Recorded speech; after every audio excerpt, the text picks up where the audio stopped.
Brain develop ചെയ്ത് വന്നത് അത് ഏറ്റവും ബ്യൂട്ടിഫുൾ ആയിട്ട് എനിക്ക് സാധാരണ മനുഷ്യനെ എക്സ്പ്ലെയിൻ ചെയ്യുന്ന രീതിയിൽ ഞാൻ എടുക്കാറുള്ള ഒരു മോഡലുണ്ട്. ഈ സോഷ്യൽ ട്രോമയും ഏറ്റവും നന്നായിട്ട് എക്സ്പ്ലെയിൻ ചെയ്യാൻ എളുപ്പമുള്ള ഒരു മോഡലുണ്ട്. ഡാൻ സീഗൽ എന്ന് പറയുന്ന ഒരു ന്യൂറോ സയൻറ്റിസ്റ്റ് ഉണ്ട്. അദ്ദേഹം കൈ കൊണ്ടാണ് നമ്മുടെ ബ്രെയിനിനെ എക്സ്പ്ലെയിൻ ചെയ്തത്. അപ്പോൾ ഡാൻ സീഗൽ പറയുന്നത് നമ്മളുടെ ഈ കൈയാണെന്ന് വിചാരിക്കുക, ബ്രെയിൻ ഈ കൈ ഇതാണ് മെയിനായിട്ട് ബ്രെയിൻ എന്ന് വിചാരിക്കുക. ഇത് സ്പൈനൽ കോഡാണെന്ന് വിചാരിക്കുക. എവല്യൂഷണറിയിൽ അത് കഴിഞ്ഞു വരുന്നത് റെപ്റ്റൈൽസ് ആണ്. റെപ്റ്റൈലിയൻ ബ്രെയിൻ അഥവാ ബ്രെയിൻ സ്റ്റം ഇവിടെയാണ് ഡിനോട്ട് ചെയ്യുന്നതെന്ന് വിചാരിക്കുക. റെപ്റ്റൈൽ എന്താ? ഇഴജന്തുക്കൾ അല്ലേ? അതിൻ്റെ പ്രത്യേകത എന്താ ചെയ്യാവാ? ഇപ്പൊ ഇവിടെ ഒരു പല്ലി ഉണ്ടെന്ന് വിചാരിക്കുക, അല്ലെങ്കിൽ ഒരു പാമ്പ് ഉണ്ടെന്ന് വിചാരിക്കുക. എന്ത് ചെയ്യും പാമ്പ്? മൂവ് ചെയ്യും. നമ്മൾ അടുത്തോട്ട് ചെല്ലുക എന്ന് വിചാരിക്കുക. എങ്ങനെയായിരിക്കും പാമ്പ് റിയാക്ട് ചെയ്യുക? ഓടിക്കളയാൻ ശ്രമിക്കും, അല്ലെങ്കിൽ ഫൈറ്റ് ചെയ്യാൻ വരും. ഇത് രണ്ടുമല്ലേ ചെയ്യുന്നത്? ഇതാണ് ബ്രെയിൻ സ്റ്റം. ഒന്നുകിൽ ഫൈറ്റ് ചെയ്യാൻ പ്രേരിപ്പിക്കും, അല്ലെങ്കിൽ ഫ്ലൈ അവേ ചെയ്യാൻ, അല്ലെങ്കിൽ ഫ്രോസൺ ആയി തന്നെ അവിടെ നിൽക്കും. ഇതിനൊരു സർവൈവൽ ഇൻസ്റ്റിങ്റ്റിൽ നിന്നാണ്. ഇത് സർവൈവൽ ബ്രെയിൻ ആണ് ഇതെന്ന് പറയുന്നത്. ഏറ്റവും പ്രിമിറ്റീവ് ആയിട്ടുള്ള ബ്രെയിൻ, നമ്മുടെ ഡെവലപ്പ് ചെയ്ത് വന്ന ബ്രെയിനിൽ ഏറ്റവും പ്രിമിറ്റീവ് ആയിട്ടുള്ള ഈ ബ്രെയിൻ സ്റ്റെം ആണ് നമ്മളുടെ ഇൻവോളണ്ടറി സിസ്റ്റവുമായിട്ട് കണക്റ്റഡ് ആയിരിക്കുന്നത്. അതായത് നമ്മുടെ digestive system, respiratory system, circulatory system ഏറ്റവും കൂടുതൽ കണക്റ്റഡ് ആവുന്നത് ഈ ബ്രെയിൻ സ്റ്റെമ്മുമായിട്ട്. അപ്പോൾ ഓർക്കണം, നമുക്ക് മനുഷ്യനല്ല സാധാരണ ജീവികൾക്ക് ഒരു ത്രെറ്റ് ഉണ്ട്, ഡേഞ്ചർ ഉണ്ട്, സേഫ്റ്റി ഇല്ല, അൺസർട്ടനിറ്റി ഉണ്ടെന്ന് വിചാരിക്കുക. എന്ത് ചെയ്യും? ഈ വിസറൽ സിസ്റ്റം പെട്ടെന്ന് തന്നെ ആക്ടിവേറ്റഡ്. അതുകൊണ്ടാണ് നമുക്ക് ഈ ബട്ടർഫ്ലൈസ് വരുന്നതായിട്ടും ഹാർട്ട് ബീറ്റ് കൂടുന്നതായിട്ടും പെട്ടെന്ന് മസിൽസ് എല്ലാം ടെൻസ്ഡ് ആവുന്നതായിട്ടും തോന്നും, അല്ലെങ്കിൽ ഒരു ഫ്രോസൺ അവസ്ഥയിലേക്ക് പോകുന്നത്. ഇത് രണ്ടും ഇതിൽ നിന്നാണ് കൺട്രോൾ ചെയ്യപ്പെടുന്നത്. ഇതിൻ്റെ അടുത്ത ഡെവലപ്മെന്റ് ആണ് മെമേലിയൻ ബ്രെയിൻ എന്ന് പറയുന്നത്. മെമേലിയൻ ബ്രെയിൻ എന്ന് പറഞ്ഞു കഴിഞ്ഞാൽ എന്താ? മാമൽസ്, മുലയൂട്ടി വളർത്തുന്ന അമ്മമാരുള്ള വർഗമാണ് മാമൽസ് എന്ന് പറയുന്നത്. അപ്പോൾ ഇതിൻ്റെ ഈ ബ്രെയിൻ സ്റ്റെമിൻ്റെ തൊട്ട് മുകളിലാണ് ഈ മെമേലിയൻ ബ്രെയിൻ. അതാണ് ലിംബിക് സിസ്റ്റം. ലിംബിക് സിസ്റ്റം എന്ന് പറഞ്ഞാൽ ഇമോഷണൽ ബ്രെയിൻ ആണ്. നമ്മളുടെ വികാരങ്ങളെ കൺട്രോൾ ചെയ്യുന്ന റീജിയനാണ് ഈ ലിംബിക് സിസ്റ്റം എന്ന് പറയുന്നത്. ഈ തമ്പായിട്ട് വിചാരിക്കുക അതിനെ. അപ്പോൾ ഇവിടെയാണ് നമ്മുടെ ബേസിക് പ്രൈമറി ഇമോഷൻസ് എല്ലാം വർക്ക് ചെയ്യുന്നത്. അതിൻ്റെ റെഗുലേഷൻ, അതിൻ്റെ എക്സ്പ്രഷൻ എല്ലാം വരുന്നത്. അതുകൊണ്ടാണ് ഈ സ്നേഹം, പൂച്ച ഇങ്ങനെ ഉരുമുന്നതും, അത് എന്താണ്, മാമൽസിലാണല്ലോ ഇത് ഈ ഒരു സ്നേഹത്തിൻ്റെ, കോപത്തിൻ്റെ, എന്താണ്, കടിക്കാൻ വരുന്നതും അറ്റാക്ക് ചെയ്യാൻ വരുന്നതും ഒക്കെ നമ്മൾ കാണുന്നത്. അത് ഈ ഇമോഷണൽ ബ്രെയിനിലാണ്, ലിംബിക് സിസ്റ്റത്തിലാണ്. ഈ ഇമോഷണലിനോട് കണക്റ്റഡ് തന്നെയാണ് നമ്മളുടെ മോട്ടിവേഷൻ ഏരിയ. നമ്മളെ കൊണ്ട് മോട്ടിവേറ്റ് ചെയ്യിപ്പിക്കുന്നത്, ഒരു കാര്യം നമുക്ക് നല്ലതാണെങ്കിൽ അത് ചെയ്യാനും നല്ലതല്ലെങ്കിൽ അത് ചെയ്യാതിരിക്കാനും നമ്മളെ പ്രേരിപ്പിക്കുന്നതും ഈ ലിംബിക് റീജിയൻ, അമിഗ്ഡലയും ഹിപ്പോകാമ്പസും. അത് കഴിഞ്ഞിട്ട് പ്രൈമേറ്റ്സ് ഡെവലപ്പ് ചെയ്തതാണ് കോർട്ടെക്സ് എന്ന് പറയും.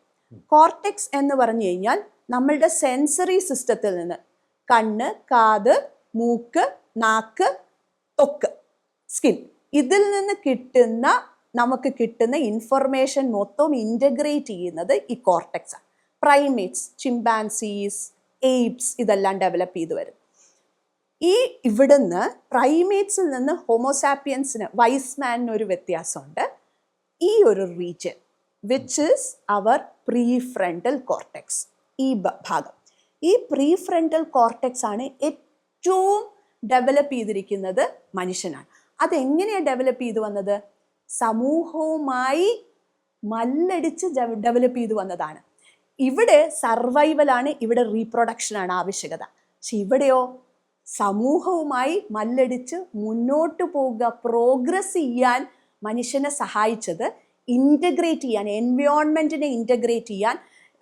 സാപ്പിയൻസിൽ പറയുന്നൊരു ഇതുണ്ട്, മനുഷ്യനായി നിൽക്കുന്നത് സോഷ്യൽ ബീയിങ് ആവുമ്പോഴാണ്.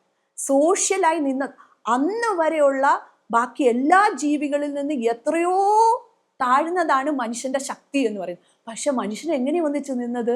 മനുഷ്യൻ ഒന്നിച്ചു നിന്നത് കൊണ്ടാണ് അവൻ ബാക്കിയുള്ള ജീവികളിൽ നിന്ന് വ്യത്യസ്തനായതും. ആ കാട്ടിൽ ഇത് ഫ്രൈറ്റിൽ നിന്നിരുന്നെങ്കിൽ മനുഷ്യന് പറ്റുമോ? ഇണചേർന്ന് മാത്രം നിന്നിരുന്നെങ്കിൽ മനുഷ്യന് പറ്റുമോ? ഒരു കുഞ്ഞ് ജനിച്ചു വീണ് കഴിഞ്ഞാൽ മനുഷ്യ കുഞ്ഞിന് എത്രയോ വർഷം എടുക്കും ഇൻഡിപെൻഡൻ്റ് ആയി ജീവിക്കാൻ വേണ്ടി. അതെങ്ങനെയാ ജീവിക്കുന്നത്? അതുകൊണ്ടാണ് പറയുന്നത് ഒരു കുഞ്ഞിനെ വളർത്താൻ ആക്ച്വലി ഒരച്ഛനോ അമ്മയോ പോരാ, ഒരു സമൂഹം വേണം. അപ്പോഴാണ് അവൻ്റെ പൊട്ടൻഷ്യൽ, ഈ ഇൻ്റഗ്രേഷൻ നടക്കുമ്പോഴാണ്, മനുഷ്യൻ കണക്റ്റഡ് ആയി നിൽക്കുമ്പോഴാണ് ക്യൂരിയസ് ആവുന്നത്, ജോയ്ഫുൾ ആവുന്നത്, മനുഷ്യൻ്റെ ക്രിയേറ്റിവിറ്റി പുറത്തേക്ക് വരുന്നത്. അതിന് സഹായിക്കുന്നത് ഈ പ്രീഫ്രണ്ടൽ കോർട്ടെക്സ് ആണ്. പക്ഷെ എന്താ പറ്റിക്കൊണ്ടിരിക്കുന്നത്? ഞാൻ നേരത്തെ പറഞ്ഞതുപോലെ തന്നെ സമൂഹം ഒരു അൺസർട്ടനിറ്റി, പോവർട്ടിയിലും അൺസർട്ടനിറ്റിയിലും അല്ലെങ്കിൽ അൺഎംപ്ലോയ്മെൻറ്റിലും നിൽക്കുമ്പോൾ ഇത് വർക്ക് ചെയ്യില്ല. ഇതിങ്ങനെ ഫ്ലിപ്പ് ചെയ്തിരിക്കും. ട്രോമ, സ്ട്രെസ്സ് ഇതിങ്ങനെ ഫ്ലിപ്പ് ചെയ്യും. ഇതിന് കണക്റ്റഡ് ആയിട്ട് നിൽക്കാൻ പറ്റില്ല. ഇതാണ് ആക്ച്വലി ലിംബിക് സിസ്റ്റത്തിനെയും ബ്രെയിൻ സ്റ്റെമ്മിനെയും കണക്ട് ചെയ്ത് നമ്മളുടെ വിസ്റൽ സെൻറ്ററുമായിട്ട് കണക്ട് ചെയ്ത് നിർത്താം. അല്ലെങ്കിൽ either in A emotional dysregulation state or in A flight freight freeze phenomena. അതിലാണ് മനുഷ്യൻ നിന്നുകൊണ്ടിരിക്കുന്നത് ഇപ്പോഴത്തെ ഒരു സാഹചര്യത്തിൽ. അത് മാറണം എന്നുണ്ടെങ്കിൽ നല്ല ഹെൽത്തി ആയിട്ടുള്ള സോഷ്യൽ കണക്റ്റഡ്നെസ്, ഒരു സാമൂഹികമായിട്ടുള്ള ഒരു ആ കണക്ഷൻ മനുഷ്യനെ എങ്ങനെയാണോ ഡെവലപ്പ് ചെയ്യുക അത് തിരിച്ച് മനസ്സിലാക്കിയാലേ, ന്യൂറോ സയൻസ് തന്നെ പറയുന്നത് ഇതാണ്. ഇത് ബ്യൂട്ടിഫുള്ളായിട്ട് എക്സ്പ്ലെയിൻ ചെയ്യുന്ന ഒരു മോഡലാണിത്. യങ്സ്റ്റേഴ്സിൻ്റെ ഇടയിലുള്ള അഡിക്ഷൻ, ഡൈവേഴ്സിറ്റി വേണ്ടതിനെ കുറിച്ചൊക്കെ ചോദിച്ചായിരുന്നല്ലോ. നല്ല രസകരമായിട്ടുള്ള ഒരു പഠനം എന്ന് പറയുന്നത് ആദ്യം 1970s കാനഡയിൽ നടത്തിയ ഒരു പഠനമാണ്. ബ്രൂസ് കെ അലക്സാണ്ടർ എന്ന് പറയുന്ന ഒരു സയൻറ്റിസ്റ്റും അദ്ദേഹത്തിൻ്റെ ഗ്രൂപ്പ് ഓഫ് റിസർച്ചേഴ്സും. അത് ഏറ്റവും കൂടുതൽ ഈ ന്യൂറോ കെമിക്കൽ സ്റ്റഡീസൊക്കെ നമ്മൾ നടത്തുക, ന്യൂറോ ബയോളജിക്കൽ സ്റ്റഡീസിലൊക്കെ നടത്തുക എന്ന് പറയുന്നത് എലികളിലാണല്ലോ. മൈസിൽ നടത്തിയിട്ട് അത് മനുഷ്യൻ്റെ ബിഹേവിയറുമായിട്ട് താരതമ്യം ചെയ്യുകയാണ് ചെയ്യുക. Analogous study, animal analogous studies എന്നാണ് അതിനെ പറയുന്നത്. അപ്പോൾ ബ്രൂസ് കെ അലക്സാണ്ടറിൻ്റെ സ്റ്റഡി എന്ന് പറയുന്നത് ആദ്യം 1970s നടത്തി. അത് എലികളെ പിടിച്ച് ഒരു കൂട്ടിനുള്ളിൽ കേജിലാക്കിയിട്ട് അവിടെ സാധാരണ വെള്ളവും കൊടുത്തു, കെമിക്കൽസ് മിക്സ് ചെയ്ത്, അതായത് മോർഫിൻ പോലെയുള്ള കെമിക്കൽസ്, സബ്സ്റ്റൻസ്, നമ്മൾ ഡിപ്പെൻഡൻസിലേക്ക് പോകാൻ സാധ്യതയുള്ള സബ്സ്റ്റൻസ് മിക്സ് ചെയ്ത വെള്ളവും വെച്ചു. ഈ caged animals rate of consumption of these chemical mixed water was high എന്നാണ് കാണിച്ചത്. അപ്പോൾ ഇത് കണ്ടെത്തി. അപ്പം നമ്മൾ നോക്കുവാണെങ്കിൽ അഡിക്ഷൻ എന്നുള്ളത് കൺസംഷനിൽ നിന്ന് വരുന്നു. ഒരു ഈ പറയുന്നത് പോലെ തന്നെ ഡിപ്പെൻഡൻസി, ക്രേവിങ്, ടോളറൻസ് എന്നൊക്കെ പറയുന്ന അഡിക്ഷൻ്റെ സബ്സ്റ്റൻസ് ഡിപ്പെൻഡൻസുമായിട്ട് ബന്ധപ്പെട്ട കാര്യങ്ങളായിരുന്നു ആദ്യം റിസർച്ച് നടത്തിയ മൈസിലുള്ളത്. പക്ഷെ പിന്നീട് ഈ Bruce K Alexander and team decided to do a randomise control trial. Behavioural റിസർച്ചിലെ ഏറ്റവും ഹയർ എക്സ്പെരിമെൻറ്റേഷൻ സാധ്യതയുള്ളതാണ് റാൻഡമൈസ് കൺട്രോൾ ട്രയൽ എന്ന് പറയുന്നത്. അപ്പോൾ റാൻഡമൈസ് കൺട്രോൾ ട്രയൽ നടത്തിയപ്പോഴത്തേക്കും എന്ത് ചെയ്തു എന്ന് വെച്ച് കഴിഞ്ഞാൽ, ഇതേപോലെ തന്നെ കുറച്ച് എലികളെ കേജ്ഡ് ആയിട്ടിരുത്തി, കുറച്ച് എലികളെ ഒരു പാർക്ക് സൃഷ്ടിച്ചു എലികൾക്ക് വേണ്ടി. റാറ്റ് പാർക്ക് സ്റ്റഡി എന്നാണ് ഇത് പിന്നീട് അറിയപ്പെട്ടത്. റാറ്റുകൾക്ക് വേണ്ടി പാർക്ക് സൃഷ്ടിച്ചു. അവിടെ കുറേയധികം എലികൾ, അവർക്ക് ഇടപെടാനുള്ള കുറേയധികം സാഹചര്യമുണ്ട്. എഗെയിൻ ഈ കേജ്ഡ് എലികൾക്കും സാധാരണ വെള്ളവും മോർഫിൻ മിക്സ് ചെയ്ത വെള്ളവും കൊടുത്തു. ഇവിടെയും സാധാരണ വെള്ളവും മോർഫിൻ മിക്സ് ചെയ്തു.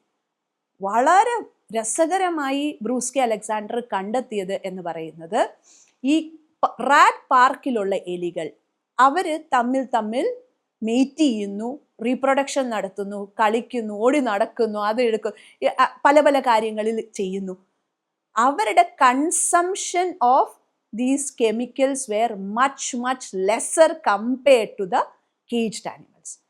കേജിനെ നമ്മൾ ഇന്നത്തെ സൊസൈറ്റിയൽ കേജായിട്ട് കരുതുക, ഐസൊലേഷനായിട്ട് കരുതുക, നമ്മളിലേക്ക് തന്നെ ഒതുങ്ങിപ്പോകുന്ന അല്ലെങ്കിൽ കോമ്പറ്റിറ്റീവ് ആയിട്ടുള്ള വേൾഡിലേക്ക് ഒതുങ്ങിപ്പോകുന്ന, സെൽഫ് സെൻട്രിക് ആയി പോകുന്ന, ഇൻഡിവിജ്വലിസ്റ്റിക് ആയി പോകുന്ന ഒരു സൊസൈറ്റിയിൽ നിന്ന് വരുന്ന കേജായിട്ട് ആലോചിക്കുക.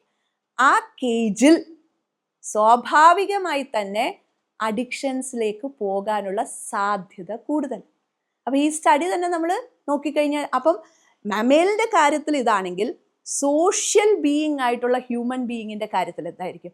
അവൻ സൊസൈറ്റി അവനൊരു കേജാണ് സൃഷ്ടിച്ചു കൊടുക്കുന്നതെങ്കിൽ ഉറപ്പായിട്ടും അഡിക്ഷൻസിലേക്ക് കൂടാനുള്ള, അല്ലെങ്കിൽ ഹോപ്പ്ലെസ്, വർത്ത്ലെസ്സിലേക്ക് പോകാനുള്ള സാധ്യത കൂടുതലാണ് ഈ സ്റ്റഡി കാണിക്കുന്നത്. ഇതിനേക്കാൾ ഞാൻ ഏറ്റവും കൂടുതൽ ഇപ്പോൾ ഉപയോഗിക്കുന്ന ഒരു സ്റ്റേറ്റ്മെൻ്റ് ഉണ്ട്. Secure attachment for a human being tranquilises the nervous system. അതിനർത്ഥം എന്താ? ട്രാങ്കുലൈസ് ചെയ്യും. അഡിക്ഷനും എന്താ ചെയ്യുന്നത്? ട്രാങ്കുലൈസ് ചെയ്യാണ്. പക്ഷെ സെക്യൂർ അറ്റാച്ച്മെൻറ്റ് മനുഷ്യനുണ്ട് എന്നുണ്ടെങ്കിൽ അവൻ്റെ നെർവസ് സിസ്റ്റത്തിൻ്റെ, നേരത്തെ നമ്മൾ പറഞ്ഞതുപോലെ തന്നെ അതിൻ്റെ പൊട്ടൻഷ്യലിൻ്റെ ഏറ്റവും പാരമ്യത്തിലേക്ക് എത്താൻ ബിലോങ്ങിങ് ആയി നിൽക്കുകയാണ് ഏറ്റവും അത്യാവശ്യമായിട്ടുള്ളത്. അതൊരു സോഷ്യൽ ബീയിങ് ആവുമ്പോഴാണ്. കുട്ടികളെ അവരിലേക്ക് ഒതുങ്ങാനും അവരുടെ വേൾഡിലേക്ക് ഒതുങ്ങി നിൽക്കാനും അല്ല പഠിപ്പിക്കേണ്ടത്, മറിച്ച് സോഷ്യലൈസ് ചെയ്യാനാണ് നമ്മൾ പഠിക്കുന്നത്. അതേസമയം തന്നെ അതിൻ്റെ എതിർ മോഡൽ വരുന്നത് എന്താണെന്ന് അറിയാവോ? ഹൈപ്പർ ഞാൻ നേരത്തെ പറഞ്ഞില്ലേ, ഒറ്റയ്ക്ക് മല്ലിടണം, നമ്മൾ ഇൻഡിപെൻഡൻ്റ് ആവണം, ഓട്ടോണോമസ് ആവണം, സ്ട്രോങ് ആവണം, നീ ഒരിക്കലും കരയാൻ പാടില്ല, വീണ് പോകാൻ പാടില്ല, നീ വീണ് പോയാൽ നീ മത്സരത്തിൽ തോറ്റുപോകും എന്ന് പറയുന്ന അങ്ങനെ ആവുമ്പോൾ എന്ത് പറ്റും? It is actually hyper independence ആണ് നമ്മൾ ക്രിയേറ്റ് ചെയ്യപ്പെടുന്നത്. അത് മനുഷ്യൻ്റെ സ്വഭാവമല്ല. Hyper independence is the product of a trauma. അതിൻ്റെ റിഫ്ലക്ഷനാണ് ഹൈപ്പർ ഇൻഡിപെൻഡൻസ് എന്ന് പറയുന്നത്. If it is actually secure attachment, then the most effective way of utilizing the brain will come out, അല്ലേ? അതല്ലേ നമുക്ക് വേണ്ടുന്നത്. നമ്മളുടെ മജീദിയുടെ ഇറാനിയൻ മൂവി ഞാനത് ഒത്തിരി ഉപയോഗിക്കാറുണ്ട്, ഈ ഇമോഷണൽ ജേർണിക്ക് എക്സാമ്പിളായിട്ട് ഉപയോഗിക്കാറുണ്ട്. മജീദിയുടെ ചിൽഡ്രൻ ഓഫ് ഹെവൻ എന്ന് പറയുന്ന മൂവിയിൽ അലി എന്തിനാ ഓടി ജയിക്കാൻ ശ്രമിച്ചത്? അവൻ്റെ ആവശ്യത്തിന് വേണ്ടിയിട്ടല്ല ഓടി ജയിക്കാൻ ശ്രമിച്ചത്. അവൻ ഒന്നാമത്തെ സമ്മാനത്തിന് വേണ്ടിയിട്ടല്ല ഓടിയത്. അവൻ ഓടിയത് മൂന്നാമത്തെ സമ്മാനത്തിന് വേണ്ടിയിട്ടാണ്. ആർക്ക് വേണ്ടിയിട്ടാണ് മൂന്നാം സമ്മാനത്തിന് വേണ്ടി അലി ഓടിയത്? സേറയ്ക്ക് വേണ്ടിയിട്ടാണ് ഓടിയത്. അതുമാത്രമല്ല, അവന് നന്നായിട്ട് അറിയാമായിരുന്നു അവൻ്റെ അച്ഛന് ഒരു ചെരുപ്പ് വാങ്ങി കൊടുക്കാനുള്ള സാഹചര്യം ഇല്ല എന്നുള്ളത് അവൻ അറിയാമായിരുന്നു. അവൻ്റെ കുടുംബത്തിന് അങ്ങനെ ഒരു പശ്ചാത്തലം, അതൊരു വളരെ ചലഞ്ചിങ് ആയിട്ടുള്ള പോവേർട്ടിയിൽ നിന്നുകൊണ്ട് ജീവിക്കുന്ന ഒരു കുടുംബത്തിലെ കുട്ടിയാണ്. അവൻ്റെ മനുഷ്യത്വം കണ്ടോ? അവൻ ഓടി ജയിക്കാൻ ശ്രമിച്ചത് അവൻ്റെ അനിയത്തിക്ക് വേണ്ടിയിട്ടാണ്. അതാണ് അവനെ ആ ഓട്ടത്തിന് പോലും പ്രേരിപ്പിച്ചത് എന്നുള്ളതാണ്. ഹൈപ്പർ ഇൻഡിപെൻഡൻസ് അല്ല അവിടെ കാണുന്നത്. It is actually a secure attachment to his family which makes him produce more and create more. അതാണ് നമുക്ക് വേണ്ടത്.